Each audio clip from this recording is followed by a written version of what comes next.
Hello students, good afternoon. तो अपन bore का परमाणु मॉडल पढ़ रहे हैं। बोर ने तीन परिकल्पनाएं दी। तो बोर की प्रथम परिकल्पना क्या होती है, जो अपन ने पढ़ लिया था, प्रथम द्वितीय और तृतीय परिकल्पना।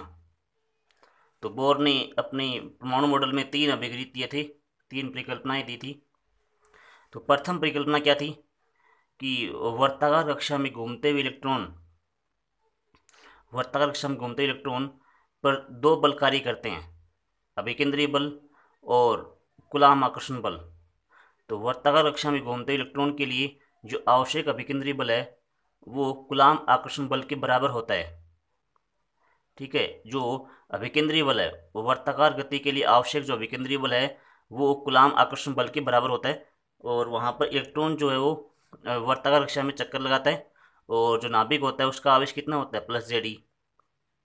ठीक है, तो वहाँ पर दो आवेश थे, प्लस जेड ई और माइनस ई। तो वहाँ पर कुलाम आकर्षण बल क्या होता है भाई, के Q1 Q2 अपॉन में आर स्क्वायर। ठीक है, और अभिकेंद्रीय बल क्या होता है, mv² अपॉन आर। तो ये हमने पढ़ लिया था, mv² upon are equal to के जेडी² अपॉन में आर स्क्वायर। वहाँ से आर शेयर कट गया था, तो क्या बचा था लास्ट में, mv² इक्वल टू के जेडी² अपॉन में आर। फिर हमने दूसरी परिकल्पना पढ़ी कि घूमते हुए इलेक्ट्रॉन के लिए का जो कोणीय संवेग होता है वो h/2 का पूर्ण गुणज होता है। ठीक है, जो घूमते हुए इलेक्ट्रॉन का जो कोणीय संवेग है वो h/2 का पूर्ण गुणज होता है। ठीक है, तो इसका मतलब क्या हुआ, कोणीय संवेग क्या होता है, L बराबर mvr होता है। L बराबर क्या होता है, mvr बराबर क्या हो जाएगा, nh/2 फिर तीसरी परिकल्पना आती है। तीसरी क्या आती है भाई, कि ऊर्जाओं का जो अंतर है, कि एक कक्षा की ऊर्जा En1 है और दूसरी कक्षा की ऊर्जा En2 है। ठीक है, अगर जो इलेक्ट्रॉन है वो निम्न कक्षा से उच्च कक्षा में प्रवेश करता है तो ऊर्जा का अवशोषण करता है, और अगर इलेक्ट्रॉन उच्च ऊर्जा स्तर से निम्न ऊर्जा स्तर में आता है तो वो ऊर्जा का उत्सर्जन करता है, H ऊर्जा के फोटोन का उत्सर्जन करता है। तो वहाँ से En2 minus En1 equal to क्या आ जाता है, एच न्यू हो जाता है, एच न्यू जो कि फोटोन की ऊर्जा होती है। तो तीन परिकल्पनाएं हैं। पहली परिकल्पना क्या है कि अभिकेंद्रीय बल बराबर कूलाम आकर्षण बल, और अभिकेंद्रीय बल क्या होता है, mv² पुन आर बराबर के जेडी² पुन आर स्क्वायर। दूसरी है L बराबर mvr बराबर nh/2 तीसरी है En2 माइनस En1 बराबर एच न्यू। ठीक है, तो तीनों परिकल्पनाएं आनी चाहिए। इसके बाद अपने क्या किया था कि इलेक्ट्रॉन की nवीं कक्षा की त्रिज्या निकाली थी अपने। पहला टॉपिक क्या था, इलेक्ट्रॉन की nवीं कक्षा की त्रिज्या Rn ज्ञात करना।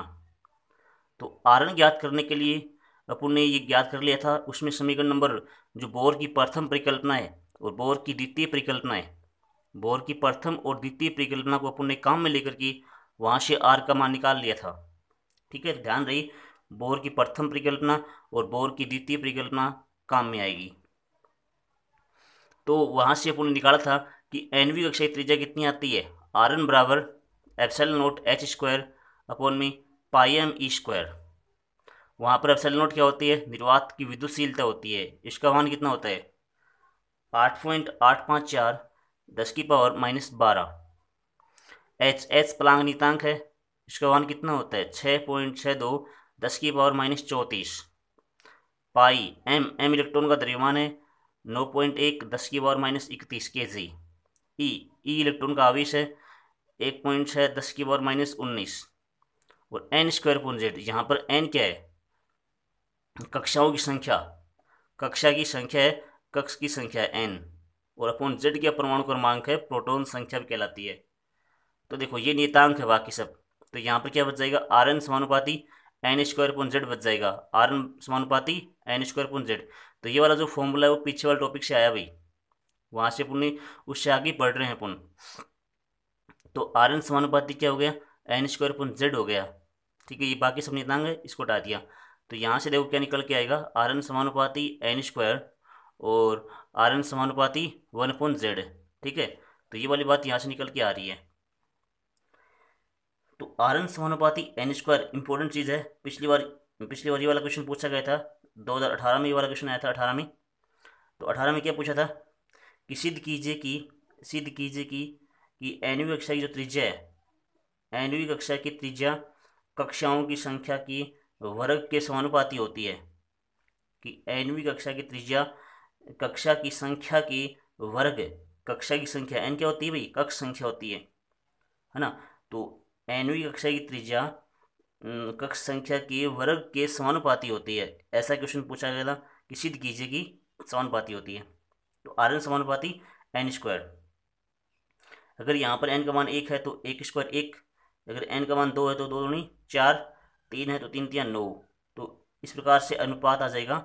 ये अनुपात भी पूछ सकता है एग्जाम में भाई। अनुपात क्या आ जाएगा, 1 फिर 2 दूनी 4 फिर 3 तिया 9 फिर 4 चौको 16।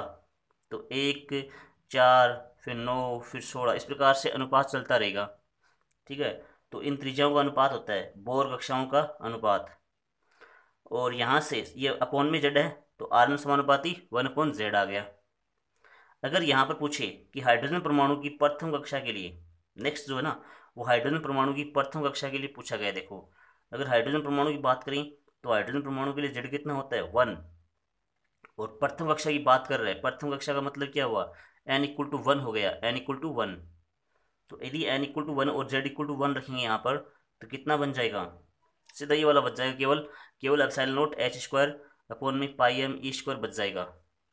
ठीक है, तो देखो z=1 और n=1 रखने पर जो यहाँ पर यदि n=1 रखेंगे तो r1 बनेगा r1, और यहाँ पर n=1 और z=1 रखेंगे तो ये यहाँ से 1 बन जाएगा, 1 1 1। तो सिर्फ ये बचेगा और सारे मान रखेंगे, एप्सिलॉन नॉट h m और e सब मान रखेंगे। तो गुणा भाग करने के बाद, अपने गुणा भाग करना नहीं है, सीधा याद रखना है कि 0.529 कितना आता है भाई, बहुत ही इंपॉर्टेंट है भाई, 0.529। तो इसका आंसर कितना आता है 0.529, आपको याद होना चाहिए। तो हाइड्रोजन परमाणु की प्रथम कक्षा की त्रिज्या कितनी होती है, R1 बराबर 0.529 एंगस्ट्रम होती है। देखो यहाँ पर 9 है तो ये 5 से बड़ी संख्या है तो अपन इसको 3 कर सकते हैं भाई।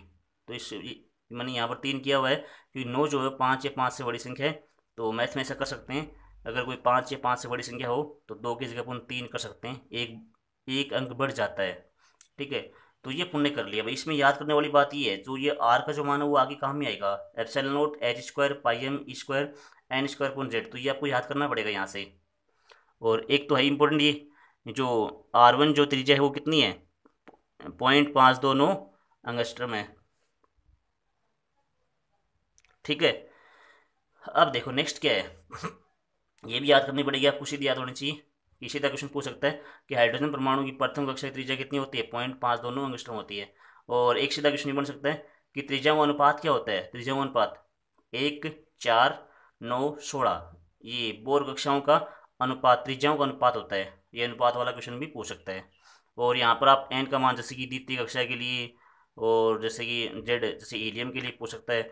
तो कैसे भी करके आपको यहाँ पर एन का मान और जेड का मान रखना पड़ेगा, तो आर का मान आराम से आ सकता है। तो यहाँ से न्यूमेरिकल बनते हैं भाई। दूसरा क्वेश्चन क्या है, इलेक्ट्रॉन की कक्षीय चाल Vn ज्ञात करना। इलेक्ट्रॉन की कक्षीय चाल Vn ज्ञात करना, कि जो इलेक्ट्रॉन गति कर रहा है उसका वेग अपन ज्ञात कर सकते हैं। तो सीधी सी बात है भाई, इसमें प्रथम परिकल्पना और द्वितीय परिकल्पना काम में आएगी। ये दोनों तीनों परिकल्पनाएं बहुत इंपॉर्टेंट है। तो सबसे पहली मेन बात क्या, आपको परिकल्पना याद होनी चाहिए, परिकल्पना याद होनी चाहिए। तो mv² बराबर kz² अपॉन rn, ये प्रथम परिकल्पना है। फिर द्वितीय परिकल्पना क्या थी, mvr बराबर nh/2π। यहाँ पर नीचे n किसके लिए आया भाई, nवीं कक्षा के लिए आया है। rn मतलब nवीं कक्षा त्रिज्या, vn मतलब nवीं कक्षा का वेग के अंदर वेग इलेक्ट्रॉन का। तो ये दो परिकल्पनाएं हैं। अपन यदि भाग देंगे 1 और 2 में, देखो यहाँ से ये v है और ये v है, तो भाग देने पे ये वाला आंसर आ जाएगा और r से r कट जाएगा। तो अपने को r नहीं चाहिए, यहाँ पर केवल वेग चाहिए। तो अपन वेग का मान आराम से निकाल सकते हैं भाग देने के बाद। देखो ये मैंने भाग दे दिया है 1 में 2 में, तो mv² अपॉन mvr और अपॉन में ये वाला जाएगा। तो देखो ये m से m कट सकता है, v से v कट जाएगा। और देखो ये अपॉन में था तो मैंने इसको ऊपर भेज दिया, kz² अपॉन r है, kz² अपॉन r है। और ये nh/2π है, ये ऊपर जाएगा ना, तो 2π ऊपर आ जाएगा और nh नीचे आ जाएगा, क्योंकि 2π ऊपर जाएगा, उल्टा करेंगे ना, इसको उल्टा करना पड़ेगा। तो 2π ऊपर और nh नीचे बचेगा। बाकी ऐसा कैसा सब तो एम से एम कट गया, वी यहाँ वी स्क्वायर है, यहाँ वी है, तो वी से भी कटेगा, एक वी बच जाएगा यहाँ पर, और ये यहाँ पर आर से आर कट जाएगा, और बाकी जो बचा उसको लिख दो आप। तो वी एन इक्वल टू के जेड स्क्वायर अपॉन में इक्वल टू इंटू में 2 पाई एन एच जो बचा उसको लिख दो आप। लिख दिया। अब यहाँ पर अपन के का मान लिख सकते हैं। के का मान कितना होता है, 1/4 पाई एप्सिलॉन नॉट होता है के का मान, ये चैप्टर नंबर फर्स्ट में आता है। तो यदि आप यहाँ पर के का मान रखोगे तो के का मान 1/4 पाई एप्सिलॉन नॉट है, बाकी सब सेम टू सेम है, Z square upon N H और 2 पाई। के की जगह मैंने सिर्फ ये मान लिखा है और कुछ नहीं किया है यहाँ पर, Z square upon N H 2 pi, तो पाई से पाई कैंसिल आउट हो गया, कट गया, और 2 2 दूनी 4, ये भी कट जाएगा, तो 2 बचेगा नीचे, 2 बचेगा, एप्सिलॉन नॉट बचेगा और एन एच बचेगा, 2 एप्सिलॉन नॉट एन एच, ऊपर क्या बच जाएगा, जेड स्क्वायर। आगे देखो, मैंने इसको नियतांक को अलग कर लिया, ई स्क्वायर नियतांक है, 2 नियतांक है, एप्सिलॉन नॉट नियतांक है, एच नियतांक है, तो नियतांक को आप अलग कर लो, और जेड और एन नियतांक नहीं है यहाँ पर, जेड का मान चेंज हो सकता है, एन भी, कक्षाओं की संख्या चेंज हो सकती है, तो जेड और एन नियतांक नहीं है, इनका मान बदलेगा सिर्फ। तो ये समानुपाती किसकी हो गया, जेड अपॉन एन की। पीछे वाला समानुपाती क्या था, यहाँ पर क्या आया था पिछले वाले में, यहाँ पर आया था एन स्क्वायर पुन जेड, यहाँ पर क्या था पिछले वाले में, आर एन समानुपाती क्या था, एन स्क्वायर पुन जेड, अब की बार क्या गया, जेड पुन एन, तो आगे वाला याद होना चाहिए भाई। तो वी एन समानुपाती जेड पुन एन, और वी एन समानुपाती जेड हो गया, यहाँ से जेड आ गया, और यहाँ से अपोन में एन आ गया। अब देखो, यदि हाइड्रोजन परमाणु की बात करेंगे, ये बार बार आएगा भी हाइड्रोजन परमाणु, क्योंकि जो बोर का जो परमाणु मॉडल, इसकी कमी थी भाई ये कि हाइड्रोजन के समान वाले परमाणु के लिए लागू होता है सिर्फ ये, कि केवल ये हाइड्रोजन की बात करेगा, केवल ये हीलियम की बात करेगा, इससे आगे किसी की बात नहीं करेगा ये। तो ये जो बोर का जो